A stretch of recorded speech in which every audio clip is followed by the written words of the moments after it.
ആലപ്പുഴ സ്വദേശിയായിരുന്ന പ്രകാശ് വർമ്മ പ്രശസ്ത അഭിനേതാവായിരുന്ന ജഗന്നാഥ വർമ്മയുടെ ജ്യേഷ്ഠപുത്രനാണ്.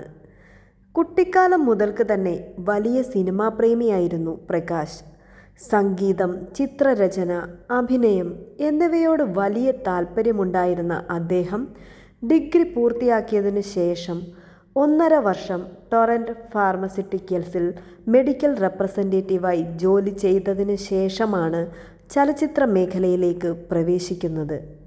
ചെറിയച്ഛൻ ജഗന്നാഥ വർമ്മയുടെ മകളുടെ ഭർത്താവായ സംവിധായകൻ വിജി തമ്പിയുടെ സംവിധാന സഹായിയായി മനോജ് കെ ജയൻ, ദിലീപ്, മോഹിനി എന്നിവർ അഭിനയിച്ച മാന്ത്രിക കുതിര എന്ന ചിത്രത്തിലൂടെയായിരുന്നു പ്രകാശ് വർമ്മ സിനിമാ രംഗത്ത് തുടക്കം കുറിക്കുന്നത്. അതിനുശേഷം ആ സിനിമയിലെ അസോസിയേറ്റ് ക്യാമറാമാൻ ആയിരുന്ന നൈസാം സലാം ആദ്യമായി സംവിധാനം ചെയ്ത സയാമിസ് ഇരട്ടകൾ എന്ന ചിത്രത്തിൻ്റെ സംവിധാന സഹായിയായി പ്രവർത്തിച്ചു. ഇതിനിടയ്ക്ക് ലോഹിതദാസിനെ സ്ഥിരമായി പോയി കാണുകയും അസിസ്റ്റൻ്റ് ആവാൻ ചോദിക്കുകയും ചെയ്യുന്നുണ്ടായിരുന്നു. അങ്ങനെ ലോഹിതദാസ് സംവിധാനം ചെയ്ത ഓർമ്മച്ചെപ്പ് എന്ന സിനിമയിലും പ്രകാശ് സംവിധാന സഹായിയായി.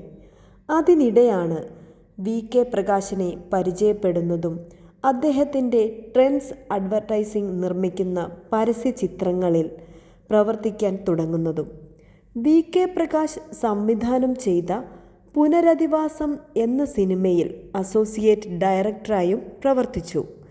ട്രെൻഡിൽ വെച്ച് പരിചയപ്പെട്ട സ്നേഹ ഐപ്പിനെയാണ് പ്രകാശ് വർമ്മ വിവാഹം ചെയ്തത്.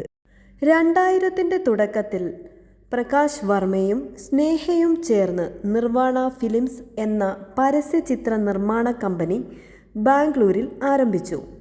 നിർവാണയിലൂടെ പുറത്തു വന്ന പരസ്യങ്ങൾ ഇന്ത്യ മുഴുവൻ വലിയ തോതിൽ ജനപ്രീതി നേടി.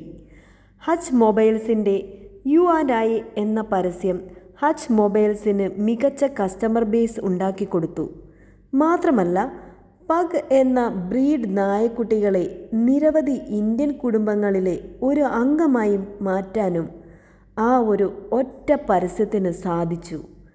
ഇനി വോഡഫോൺ സൂസു പരസ്യങ്ങൾ കുട്ടികളെയും മുതിർന്നവരെയും ഒരുപോലെ ആകർഷിച്ച സൂസു ക്യാരക്ടേഴ്സ് ഉള്ള പരസ്യങ്ങൾ, ദുബായ് ടൂറിസത്തിന് വേണ്ടി ഷാരൂഖ് ഖാനെ ഉൾപ്പെടുത്തി ചെയ്ത ബി മൈ ഗസ്റ്റ് എന്ന പ്രശസ്തമായ പരസ്യം, നൻപകൽ നേരത്ത് മയക്കം എന്ന സിനിമയെടുക്കാൻ പ്രചോദനമായി മാറിയ ഗ്രീൻ പ്ലൈവുഡിൻ്റെ പരസ്യം, ഈ പരസ്യങ്ങളെല്ലാം സംവിധാനം ചെയ്തത് പ്രകാശ് വർമ്മയായിരുന്നു.